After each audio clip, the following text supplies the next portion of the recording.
ನಮ್ಮ ಪಾವಗಡ ನಾವು ಚಿಕ್ಕ ಹುಡುಗರಿಂದ ಭಾಳ ಹಿಂದುಳಿದಿತ್ತು.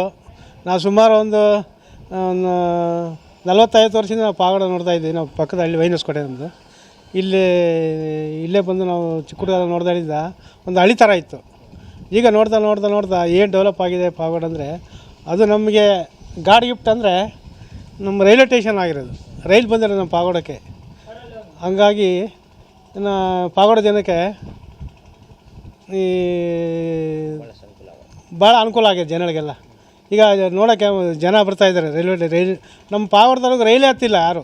ನಮ್ಮ ಪಾವಗಡ ತಾಲೂಕಲ್ಲಿ ಯಾರು ರೈಲ್ವೆ ಹತ್ತಿರ ರೈಲೇ ನೋಡಿಲ್ಲ. ಅಂಥದ್ದು ನಮಗೆ ರೈಲ್ ಆಗಿ ಬಂದಿದೆ. ಅದರಿಂದ ಜನ ಭಾಳ ಖುಷಿಯಾಗಿದ್ದಾರೆ. ಪಾವಗಡ ಜನ ನಮ್ಮ ಪಾವಗಡಕ್ಕೆ ರೈಲ್ ಬಂದಿದೆ ಅಂತ ಈ ಸ್ಟೇಷನ್ ನೋಡಿದ್ಮೇಲೆ ಭಾಳ ಖುಷಿ ಆಗಿಬಿಟ್ಟಿದೆ ನಮಗೆ. ನಮ್ಮ ಇದಕ್ಕೆ ನಮ್ಗೆ ಏರ್ಪೋರ್ಟ್ ಬಂದಂಗೆ ಆಗಿದೆ, ವಿಮಾನನೇ ಬಂದಂಗೆ ಆಗಿದೆ ನಮ್ಮ ಪಾವಗಡಕ್ಕೆ. ಹಂಗಾಗಿ ಪಾವಗಡ ಭಾಳ ತುಂಬ ಚೆನ್ನಾಗಿದೆ, ಸಂತೋಷ ಪಡ್ತಿದ್ದಾರೆ ಜನ. ಇವತ್ತು ಓಪನ್ ಇದೆ ಅಂತೆ. ಹಂಗಾಗಿ ನಾವೆಲ್ಲ ನೋಡೋಕೆ ಬಂದಿದ್ದೀವಿ. ಇಲ್ಲೆಲ್ಲ ಚೆನ್ನಾಗಿ ಮಾಡಿದ್ದಾರೆ ಎಲ್ಲ. ಅಲ್ಲ, ಈ ಥರ ರೈಲ್ವೆ ಗೇಟ್ ಆಗುತ್ತೆ ಅಥವಾ ರೈಲ್ವೆ ನಿಲ್ದಾಣ ಆಗುತ್ತೆ, ಇದು ನಮ್ಮೂರಲ್ಲಿ ಈ ಥರ ರೈಲ್ ಹೋಗುತ್ತೆ ಅನ್ನೋದು ಇಲ್ಲ ಸರ್. ನಾವು ಸಿಗೋ ನಮ್ಮ ಬರುತ್ತೆ ಅನ್ನೋ ಅಲ್ಲಿ ಲೋ ಮಾಡ್ತಿದ್ದಾರೆ. ಎಲ್ಲಿ ಬರುತ್ತೆ ನಮ್ಗೆ ಈ ಕಾಲದಲ್ಲಿ, ನಮ್ಮ ಮಕ್ಕಳ ಕಾಲಕ್ಕೆಲ್ಲ ಅಂದ್ಕೊಂಡಿದ್ವಿ. ಅಂಥದ್ದು ಒಂದು 5-6 ವರ್ಷ ಒಳಗಡೆ ಬಂದುಬಿಡ್ತೀವಿ ನಮ್ಮ ಪಾವಗಡಕ್ಕೆ. ಇಂಥ ನಾವು ನೋಡ್ತೀವಿ ಅಂದ್ಕೊಂಡಿರಲಿಲ್ಲ.